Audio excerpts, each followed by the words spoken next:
Last night, the College Football Playoff Committee released their first rankings of the season, and the guy that has been writing all over this thing, Adam Rittenberg of ESPN, at ESPN Rittenberg on Twitter, National College Football Reporter. Adam, did the committee get it right? I think they got it right at the top. I think we can certainly talk about the teams after the top two, but we all expected LSU and Clemson to be in the top four, if not at the top two, and they were, with Clemson 1 and LSU 2. They both have very good wins on their resume, with Clemson beating Notre Dame and LSU beating Florida, and they've both been dominant for much of the season. After that, it got real interesting with Alabama surprisingly at 4, Notre Dame surprisingly at 5, and I was really surprised by the gaps between certain teams that seemed a lot closer on paper, but ultimately the committee had some distance between those two teams. So what would have been your top 4 if they did it perfect? I went in with LSU 1, Clemson 2, but it was really a coin flip, so I didn't have an issue with that from the committee. I actually had TCU a lot higher, maybe a little higher than I should at 3, and then Ohio State at 4. So I had 3 of the 4 teams that ended up in the top 4, but did not have Alabama there. Again, my number one-loss team entering the first rankings was Florida. I thought Florida, with their dominant win against an Ole Miss team that lost to Alabama, and they're showing at LSU on the road with their backup quarterback only losing by 7, I thought Florida, was maybe more deserving or as deserving as teams like Alabama and Notre Dame. ESPN National College Football Reporter Adam Rittenberg absolutely killing it today at ESPN.com. So with Alabama at number 4, is that an SEC bias? Well, I think it's a respect for Alabama, and, again, I think the eye test is a factor. It's a big factor, and when you see Alabama play, I have done that twice this season, they're an impressive football team. They look different than most teams when you see them in warm-ups, and they're excellent along the defensive line. They have a tremendous running back in Derrick Henry. They can make plays in the secondary.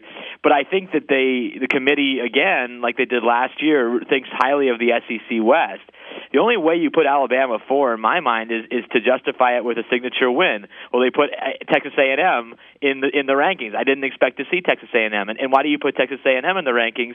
Well, they beat Mississippi State, so let's put them in the rankings. So those two teams did not expect to see in the top 25, but that, in turn, at least in A&M's case, justifies putting Alabama at 4. It's a little bit of an overvaluing, I would say, at this point of the SEC West, but I know what Alabama looks like. I know how good their players are. I know how good their coaches are, and I think that resonates in a room where you have a lot of coaches and people who know that program. It's a big day in the college football world. The playoff committee last night released their rankings, the first rankings that they have brought out. Number 1, Clemson. Number 2, LSU. Number 3, Ohio State. Number 4, Alabama. And Adam, I got to ask, and full disclosure, I am a Texas Tech graduate, Big 12 country. Where the hell is the Big 12 in the top 4, Adam?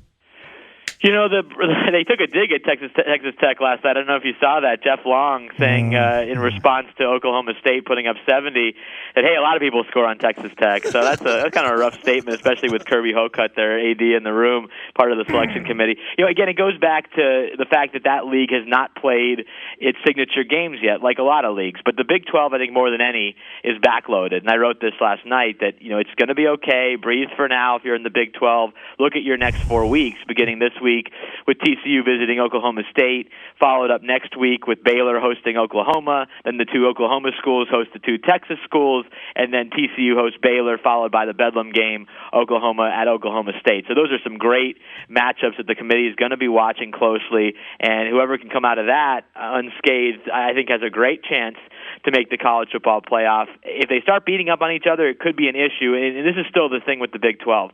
There's not enough aggressive scheduling coming out of that conference, especially when you don't have a conference championship game. Round robin is great, but you want to have another significant game, a 10th true test. And Oklahoma is the only one of those 4 teams this year that really did that, playing at Tennessee. I give TCU credit with Minnesota. They were hoping that game would work out. Minnesota's been a little bit of a disappointment, but in the cases of Baylor and Oklahoma State, no one they're playing outside of the conference is going to impress the committee. And I think the committee does not want to put a team like that into the playoff with any sort of blemishes, because I think it sends a bad message to other schools that, hey, we don't need to play anybody outside of the conference. Just look at Baylor. Just look at Oklahoma State.